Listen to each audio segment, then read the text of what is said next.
Hi friends, ரொம்ப ரொம்ப டேஸ்டியாக திருநெல்வேலி ஸ்பெஷல் கத்திரிக்காய் கிரேவி எப்படி செய்கிறதுன்னு பார்க்கலாம் வாங்க.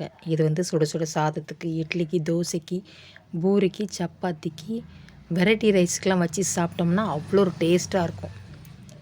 கத்திரிக்காய் கிரேவிக்கு தேவையான பொருட்கள்: 1 ஸ்பூன் கடுகு, 1 ஸ்பூன் சீரகம், 7 8 பூண்டு, 1 துண்டு இஞ்சி, 3 பல்லாரி வெட்டி வச்சுருக்கேன், அதாவது பெரிய வெங்காயம், 3 தக்காளி பொடிசு பொடிசாக கட் பண்ணி வச்சுருக்கேன்.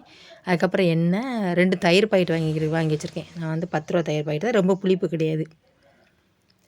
1/2 ஸ்பூன் மஞ்சள் தூள், 3 ஸ்பூன் மல்லித்தூள், 1 ஸ்பூன் மிளகாய்த்தூள், தனி மிளகாய்த்தூள். 3/4 கிலோ கத்திரிக்காய் வாங்கிடுறாங்க. என்னோடய ஃபேவரட் இந்த கத்திரிக்காய் எனக்கு ரொம்ப பிடிக்கும். அந்த கத்திரிக்காயில் தான் நான் வந்து கத்திரிக்காய் தொக்கு வந்து செய்ய போகிறேன், அதாவது கத்திரிக்காய் கிரேவி.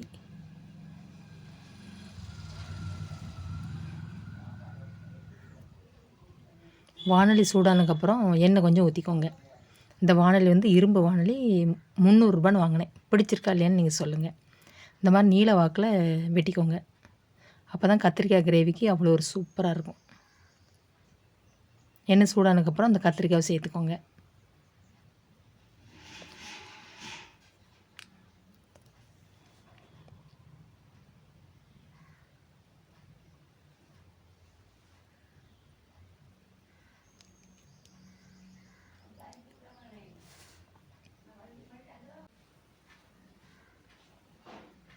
நல்லா 3 நிமிஷம் அந்த எண்ணெயிலே நல்லா கத்திரிக்காய் வேகிற அளவுக்கு கிண்டி விட்டுக்கோங்க.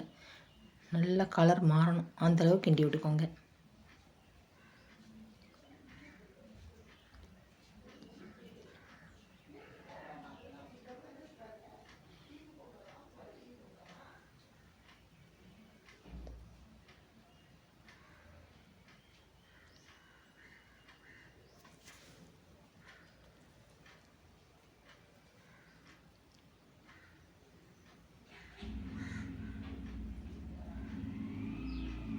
அதுவும் இந்த எண்ணெயில் நல்லா வதக்கும்போது அவ்வளோ ஒரு டேஸ்ட்டாக இருக்கும் கத்திரிக்காய் கிரேவி.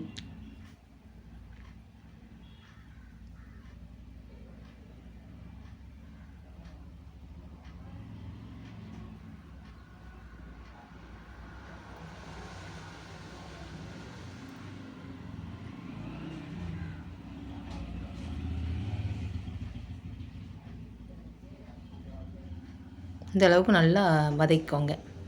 ஒரு பிளேட்டில் எடுத்து வச்சுக்கோங்க.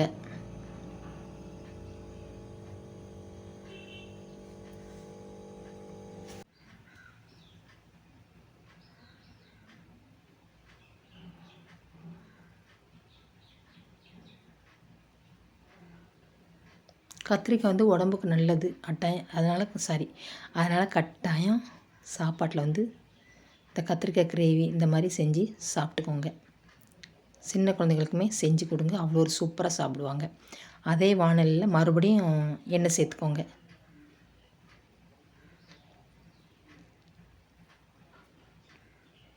எண்ணெய் சூடானதுக்கப்புறம் சீரகம் சேர்த்துக்கோங்க.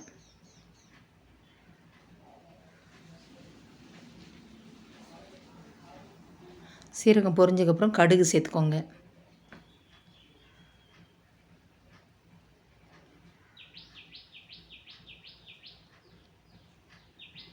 கடுகு பொரிஞ்சதுக்கப்புறம் கருவேப்பிலை சேர்த்துக்கோங்க.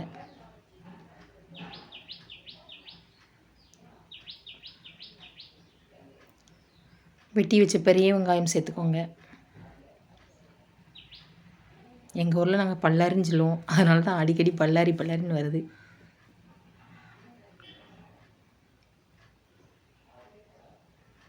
நல்லா வேகிற அளவுக்கு நல்லா கிண்டி விட்டுக்கோங்க.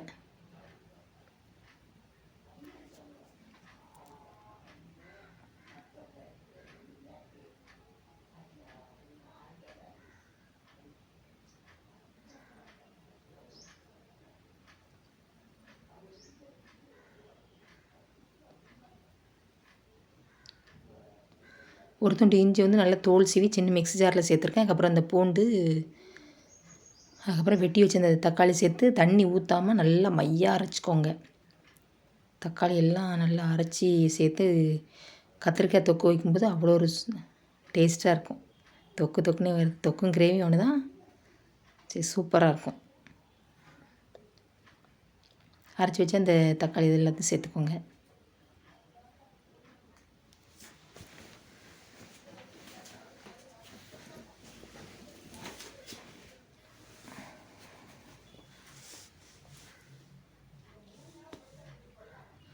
ஜாரில் போய் தண்ணி சேர்த்து அதையுமே வானலில் சேர்த்துக்கோங்க.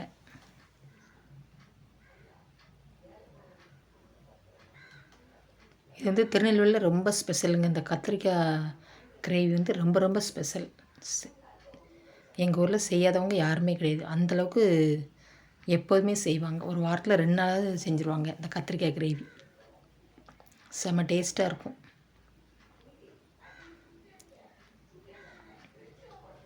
கொஞ்ச நேரம் நல்லா கொதிக்கட்டும். தக்காளியோட பச்சை வாசனை போகணும். அந்த அளவுக்கு கொஞ்ச நேரம் கொதிக்கட்டும்.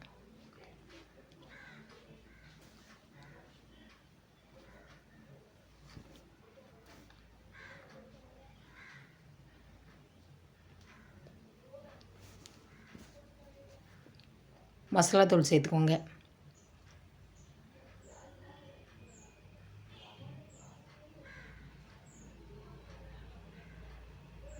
அதையுமே கரண்டி வச்சு நல்லா மிக்ஸ் பண்ணிக்கோங்க.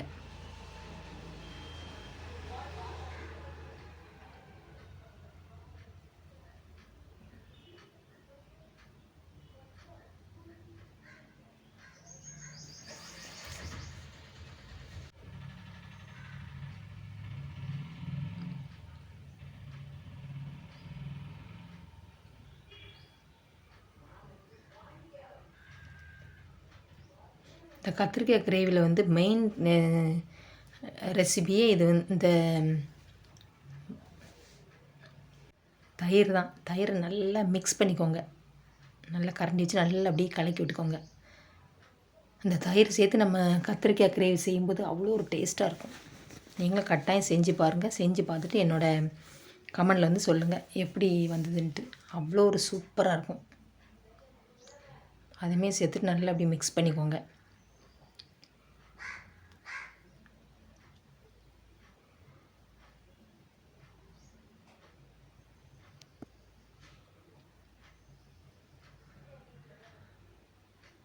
ரொம்ப தண்ணி சேர்க்காதீங்க. ஒரு 1/2 கிளாஸ் தண்ணி மட்டும் சேர்த்துக்கோங்க. ஏன்னா இது வந்து கத்திரிக்காய் கிரேவி. அதனால் கொஞ்சம் மட்டும் தண்ணி சேர்த்துட்டு அதேமாரி நல்லா கிண்டி விட்டுக்கோங்க.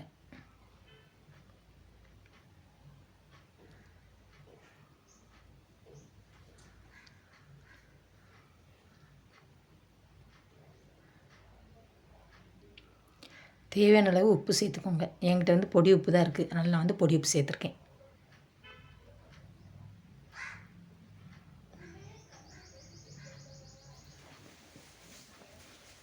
கொஞ்ச நேரம் நல்லா கொதிக்கணும். அந்த எண்ணெய் வந்து மிளகாக்க பிரிஞ்சு வரணும். அந்தளவு கொதிக்கணும். நல்லா எண்ணெய் பிரிஞ்சு வந்ததுக்கப்புறம் வதக்கி வச்சுருக்க அந்த கத்திரிக்காய் வந்து சேர்த்துக்கோங்க அதில்.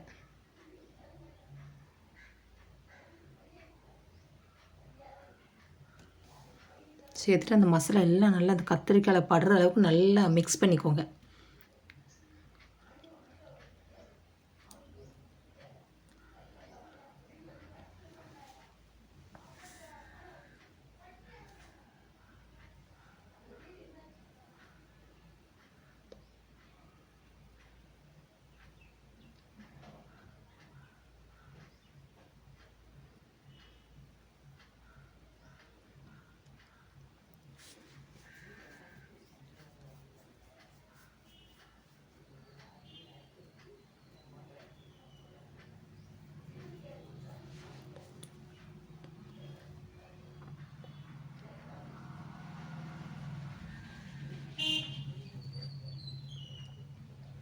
இந்த மசாலாவோட பச்சை வாசனை போகணும். இதுக்குமே கொஞ்ச நேரம் நல்லா கொதிக்கட்டும்.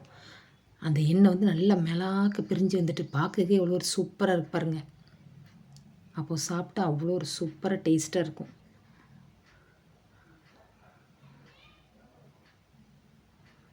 ரொம்ப கிண்டி விட்டுறக்கூடாது. அப்புறம் கத்திரிக்காய் அப்படியே தனித்தனியாக வந்துடும். அதனால் லைட்டாக மெதுவாக சைடில் கிண்டி விடுங்க. அப்புறம் என்கிட்ட வந்து மல்லியில் வந்து கொஞ்சம் தான் இருக்குது. அதனால் நான் வந்து கொஞ்சம் சேர்த்துருக்கேன். அந்த மணமே அவ்வளோ ஒரு சூப்பராக இருக்கும் மல்லியில் சேர்க்கவுமே. சேர்த்துட்டு அப்படியே கொஞ்சம் மிக்ஸ் பண்ணிக்கோங்க.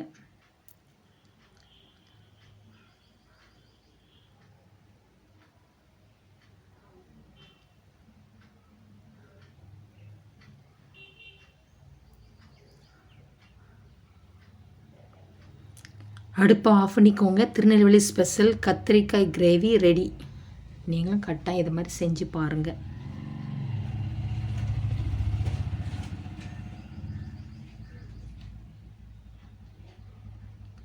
டேஸ்ட் எப்படி இருக்குன்னு பார்ப்போமா? அந்த சாப்பாட்டில் சுட சுட அந்த சாப்பாட்டில் அந்த சூடான திருநெல்வேலி ஸ்பெஷல் கத்திரிக்காய் கிரேவி ஊற்றி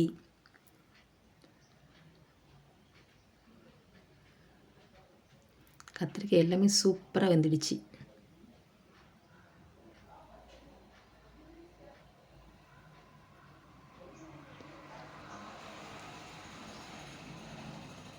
அந்த சாப்பாடையும் அந்த கிரேவி நல்லா மிக்ஸ் பண்ணிக்கிட்டு, அடடா சொல்லும்போதே எனக்கு அவ்வளோ ஒரு வாய் வருது. சாப்பிட்றதுக்கு அவ்வளோ டேஸ்ட்டாக இருந்தது. பாருங்களேன், நீங்களே பாருங்கள் எப்படி இருக்குன்ட்டு. இன்னும் வரை எனக்கு வாய் எச்சு வருது, அந்தளவுக்கு இருக்குது. கத்திரிக்காய் அடடா சொல்ல வார்த்தையில் அவ்வளோ ஒரு சூப்பராக இருந்தது. நல்லா வந்துடுச்சு. அவ்வளோ ஒரு செம சூப்பராக இருந்தது.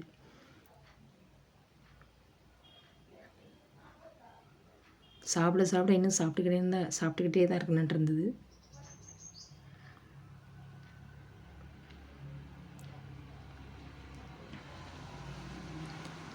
என்னோடய வீடியோ பிடிச்சிருந்தா லைக் பண்ணுங்கள், ஷேர் பண்ணுங்கள், கமெண்ட் பண்ணுங்கள். செல்வி விஸ்வா சேனலை சப்ஸ்கிரைப் பண்ணுங்கள். வீடியோ ஸ்கிப் பண்ணாமல் பாருங்கள்.